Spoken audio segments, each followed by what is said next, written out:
Okay, so here I am, got my seat taken apart. And the reason being is that the electric motor that went right here, controls the up and down of the back of the seat. All right, so I've watched a lot of videos on this and I really appreciate what I've seen. But what I've seen is that everybody takes this whole thing out of the truck. You know, they're taking their glove compartments out and they're pulling all this out and they're taking the seat off the frame. And so anyway, I'm thinking there's got to be a better way, and there is, because really there's only 2 pins that holds this motor in place. So one pin goes right there. Okay. Now,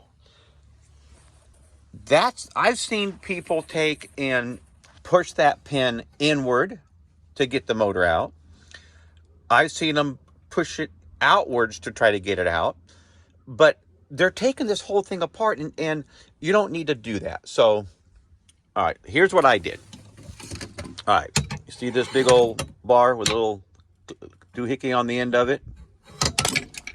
All I did was I slide this bar in like that until it got right about there where that pin is, and I just put some pressure on it and I pushed it almost all the way out in one movement. Now, once it was, submerged in the middle of this bracket here, I couldn't push anymore.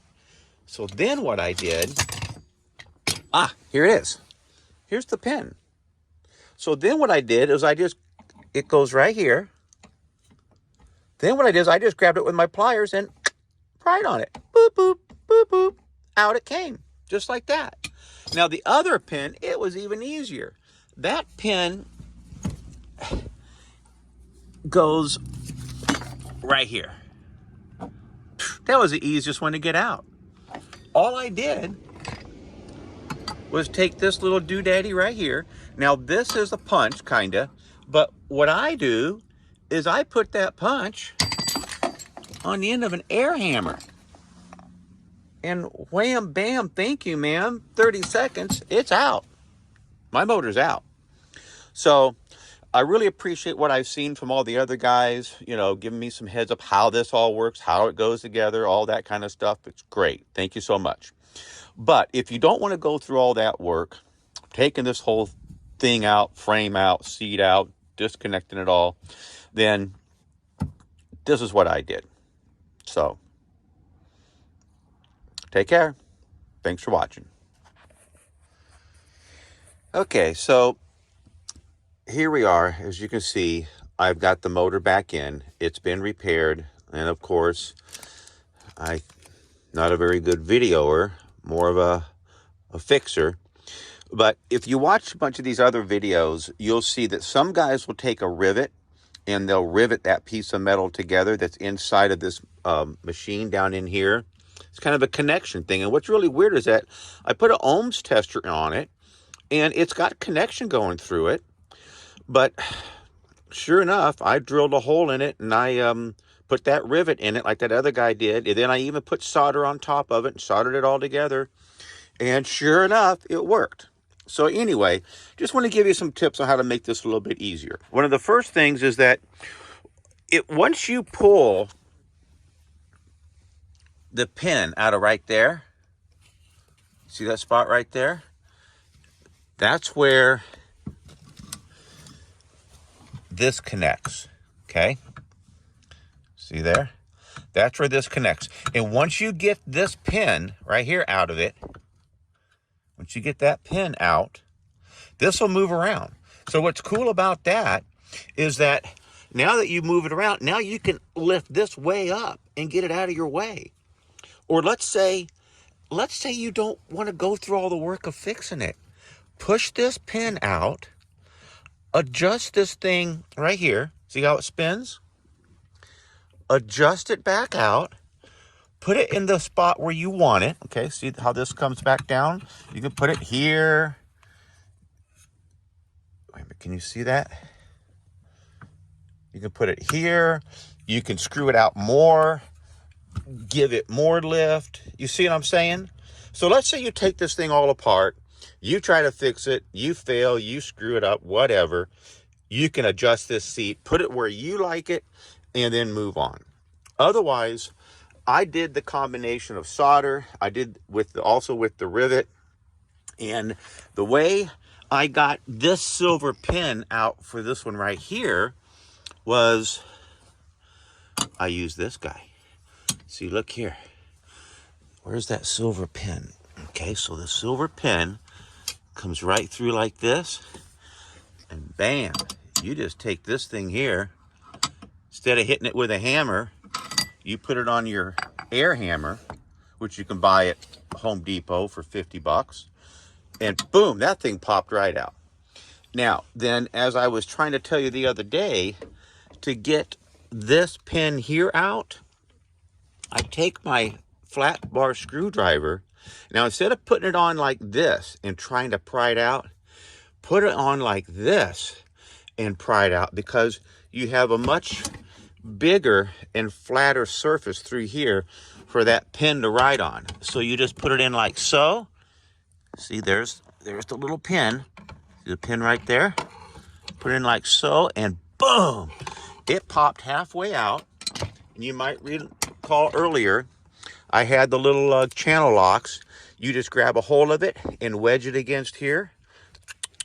Pull that baby out of there. So that's it. And unbelievable. It works. Hang on. Let me plug it in. Hold on a second there. Let me get this like this. And then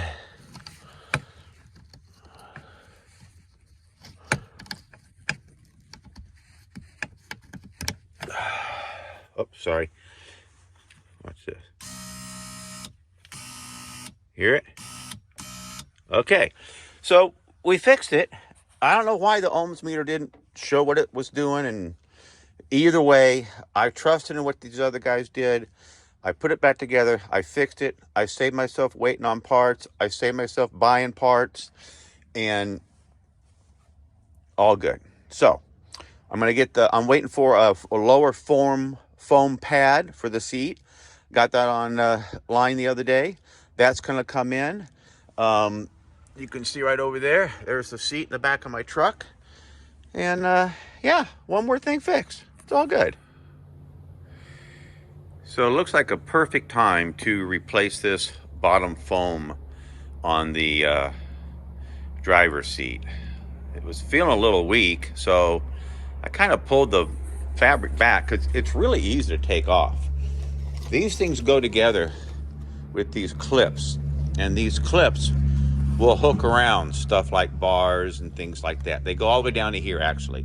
That clip will go all the way down and clip onto that piece of metal. Same with the sides. You see here how they have the clips? The clips curl around and attach right underneath the edge there. So anyway, so it's really easy just to pull this up, because actually I kind of pulled the whole thing up just to look underneath it to see what I was dealing with down there.